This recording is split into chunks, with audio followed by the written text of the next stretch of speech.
একজন বন্দি নারী শুধু একবার তার মলত্যাগের জন্য রাখা প্লাস্টিকের বালতিটার দিকে তাকাতেই পালানোর একটা উপায় বের করে ফেললো। সে তাড়াতাড়ি বালতিটা তুলে ভালো করে পরীক্ষা করলো, তারপর জোরে টান দিয়ে উপরের হাতলটা খুলে ফেললো। হাতলটা মাটিতে রেখে পা দিয়ে জোরে চাপ দিতেই সেটা দুটুকরো হয়ে গেল। কিন্তু এই প্লাস্টিকের টুকরো দিয়ে কি সত্যিই সে লোকটিকে হারাতে পারবে? সুযোগের অপেক্ষায় নারীটি ঘুমের ভান ধরলো। কিছুক্ষণ পর লোকটা তাকে অজ্ঞান করার ইনজেকশন দিতে এগিয়ে এলে সে হঠাৎ করে আক্রমণ করে ভাঙা হাতলটা তার গলায় বসিয়ে দিল। নারীটি দ্রুত লোকটার কোমর থেকে চাবি নিয়ে হাতকড়া খুলে ফেললো, কিন্তু দরজার চাবি নিতে যেতেই হঠাৎ লোকটা তার হাত চাপে ধরলো। আসলে আঘাতটা ঠিকমতো লাগেনি।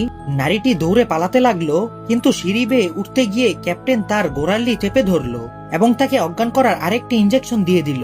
ব্যথায় সে জোরে লাথি মেরে নিজেকে ছাড়িয়ে আবার দৌড় দিল, কিন্তু ঔষধের প্রভাব যেন ধীরে ধীরে বাড়তে লাগলো। কয়েক কদম যাওয়ার পরই তার শরীর দুর্বল হয়ে পড়লো। চারদিকে শুধু সমুদ্র, পালানোর আর কোনো পথ নেই। কিন্তু ক্যাপ্টেন শর্টকাট পথে এসে খুব দ্রুত তার সামনে পৌঁছালো। লোকটা ধীরে ধীরে তার দিকে এগিয়ে আসতে লাগলো, আর নারীর মাথা ক্রমেই ঘুরতে শুরু করলো।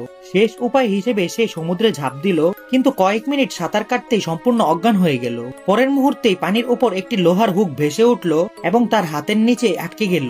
সবশেষে তাকে আবারও ধরে নিয়ে যাওয়া